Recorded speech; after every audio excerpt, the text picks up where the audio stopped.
BPF दोलोनिफ्राय हाथिसार आरो रुनिकाटा primary UPPL कमिटियाव आखाइ गोरोबफैदों।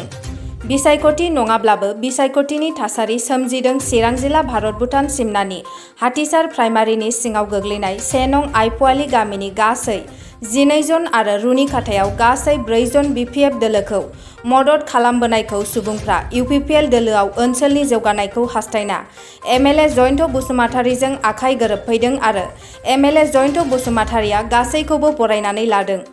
बे हाबाफारियाव एमएलए जयन्त बसुमतारीजों लोगोसे बाहागो लादों 14 नं चिरांदुवार इउपिपिएल ब्लकनि आफादगिरि बिरदाव मुसाहारि, चिरां जिल्ला इउपिपिएल दोलोनि गाहाय नेहाथारि अमरसिं ब्रह्म, 14 नं चिरांदुवार ब्लक कमिटि इउपिपिएलनि गाहाय नेहाथारि निखिल बरगयारीजों लोगोसे गोबां दैदेनगिरिफोरा नुजाथिफैदों। दिनै जोबोद मोनसे गोजोनथाव रादाब जोंनि इउपिपिएल दोलोनि थाखाय जे हाथिसार प्राइमारि इउपिपिएल दोलो बेयाव सिङाव थानाय 1 नं आइपुवालि गामिनिफ्राय जोंनि गामिनि गावबुराखौ लाफानानै गासै 25 सुबुङा जोंनि नैबे दोलोआव इउपिपिएल दोलोआव बिथांमोना जयेन जाफैबाय आरो थांनाय गोलाव सम बिपिएफ हान्जाखौ बिथांमोना मदद होबोदोंमोन। बिपिएफ हान्जानि जानानै गोख्रोङै खामानि मावबोदोंमोन बिथांमोना।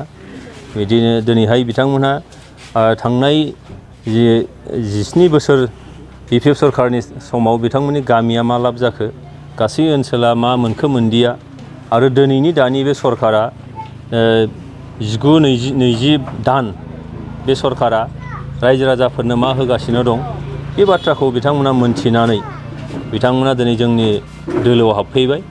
जोंनि दोलोआ जिथु कुनु थगायनाय गैया, जाख्ल'नाय गैया, गासैखौबो समानै जौगालांहोनायनि जे बाथ्रा बेखौ बिथांमोना मोजां मोनदों। जोंनि दोलोनि सान्थौ सानस्रिखौ मोजां मोनदों आरो नैबे प्रमद बर' दैदेननाय इउपिपिएल सरकार बे सरकारनि समाव दिनैहाय बे ओनसोला सान्थियाव फैबाय। बेयाव खुनु दावराव दावसि गैलिया, बयबो गाव गावबागावनि साननाय मावनायखौ लांबाय थानो हायो। बयबो नैबे ओनसोलाव गावनि बिजनेस बानिज्यखौ लांबाय थानो हादों मोजाङैनो, खुनु गिनांगौ गैयाजासे बिथांमोनहा ओंखारनो हादों। बे बाथ्राखौनो बिथांमोना गोजोननाय मोनदों आरो बेबायदियैनो दिनै जिथु जौगानायनि जे हाबाफारि बे हाबाफारिया लासै लासै दिनैहाय गामि ओनसोल बा नैबे ओनसोलाव जानायखौ नुनानै बिथांमोना बिपिएफ दोलोखौ नागारनानै दिनै इउपिपिएल दोलोआव फैबाय आरो जों इउपिपिएल दोलोआव जोबोरैनो बिथांमोनखौ बरायबाय आरो बिथांमोना दिनैहाय इउपिपिएल दोलोआव थानानै इउपिपिएलआव सान्थौ सानस्रिखौ मोजां मोननानै बिथाङा फैबाय थानाय समाव खामानि मावलांगोन होननानै बुंदों। बिथांमोननिया गामिया जोबोद गिदिर। गावबुराया बुंदों जे गामिनि गासैबो सुबुंफोरा दिनैहाय नैबे इउपिपिएल दोलोआव जोंनि दोलोआव बिथांमोना जयनिं जाफैगोन बे खोथाखौ बुंदों। जों बरायदों आरो जोङो जिहेथु गासैबो हारि माहारिखौ लानानै आवगायलांनो थाखाय जोंनि सरकारा जिथु बाथ्रा बुंदों आरो खामानि मावदों, बेखायनो जों मिजिं खालामदों दिनैहाय आरो नैबे बिटिआर ओनसोलाव गुबुन दोलोआ सोरहाबा आरोबाव माबा मोनसे बुंबावनांगौ, बे दोलोफोरजों सोरबाया माबा मोनसे थाफाबावनांगौ, बिनि खुनु बाथ्रा गैया। दिनै सामफ्रामबो खना खनला जायगा जायगा दिनैहाय इउपिपिएल दोलोआव लैहोर लैहोर फैगासिनो दं, गामि नाङै हाबफैगासिनो दं। बे दिनैहाय बिनि गुबै बाथ्रायानो जाहैबाय जे इउपिपिएल दोलोआ सान्थौ सानस्रिया मोजां। बे दोलोआ रायजो राजानि जौगानायनि थाखाय खामानि मावदों, जाख्ल'नाय गैया, सोबख'नाय गैया, थगायनाय गैयाजासे खामानि मावदों। बेनिखायनो बे दोलोखौ मोजां मोननानै दिनै लैहोर लैहोर फैदों। बेखायनो आङो जाय बिथांमोनहा फैबाय आङो इउपिपिएल दोलोनि जानानै आं बरायदों आरो इउपिपिएल दोलोआ बिथांमोनखौ फैबाय थानाय समाव फारफ्रोम बिथिङाव रैखाथि होगोन। बिथांमोननि न'खर जौगानायनि फारसे, बिथांमोननि गामि जौगानायनि फारसे, बिथांमोननि लोंग्रा दै थांनाय गोलाव समाव जों नैबे ओनसोलाव मोनथिदों जे मोनब्रै मोनबाल' बिदि बरिं बसायना होदों।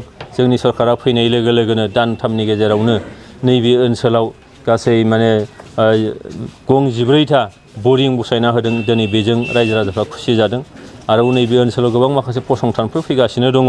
बेफोरजों दिनैहाय बयबो नोजोर होदों जे नंगौ थारैनो इउपिपिएल दोलोआ रायजो राजानि जों लोगोआव दंफायो आरो रायजो राजानि जौगानायनि फारसे जेब्लाबो खामानि मावो। सान्थौ सानस्रिया जेरैहाय रायजो राजाखौ थाफानानै बयखौबो लोगोआव लानानै दावगालांनायनि, बिनि थाखायनो बिथांमोना दिनै ओंखारबोदों आरो बेयो जोंनि थाखाय जोबोद मोनसे मोजां मोनसे लक्षण। কিহৰ কাৰণে মানে আমাৰ গাঁৱত মানে কি কয় ৰাস্তা নাই, ৰাস্তাৰ কাৰণে আমি কিমানবাৰ কৈ আছোঁ, ৰাস্তা দিয়া নাই আৰু আমাক বহুত মনত দুখ লাগিছে। আগৰ পৰা আমি কৈ আছোঁ আমাৰ গাঁৱত ৰাস্তা নাই, বা কেতিয়াবা আমাৰ ল'ৰা ছোৱালী বেমাৰ হ'লে বা কেতিয়াবা হস্পিটেলত যাব হ'লে এই গাড়ী খুন্দা খুন্দি কৰি আনিব লাগে। এই ভাবিয়ে মানে মই চিন্তা কৰিছোঁ এতিয়াতো আমাৰ যি চৰকাৰ আছে এই চৰকাৰ লগতে থাকিম বুলি মই আশা কৰিছোঁ। আৰু কাহই মোক হেৰি কি কয় ৰেচপেক্ট দিয়া নাই। মই মনত বিৰাট দুখ লাগিছে। আমাৰ খোৱা পানী ইমান ডাঙৰ গাঁও আছে, খোৱা পানী খালি এটাই মাত্ৰ বৰিং আছে। এই বৰিং দি নহয়, আমাৰ স্কুলত খোৱা পানী নাই। ষ্টুডেণ্টবিলাকক খিচিৰি বনাবৰ কাৰণে এইটো বিৰাট দিগদাৰ আমাৰ। এতিয়া এই দলত যোগদান কৰাৰ পিছত কি আশা কৰিছে আপোনালোকে? এতিয়া মই কৈছোঁ চৰকাৰক যে আমাৰ খোৱা পানী লাগিব আৰু আমাৰ ৰাস্তা নাই, ৰাস্তা লাগিব। এই চৰকাৰে কৈছে দিম বুলি। কিমানজন যোগদান কৰিছে আপোনালোকে? এতিয়া বৰ্তমান আমাৰ ইয়াত 12জন মান হ'ব। আৰু আহিব নেকি? আৰু কি জানো আহে না নাহে এইটো পিছৰ কথা, মই ক'ব নাপাৰোঁ।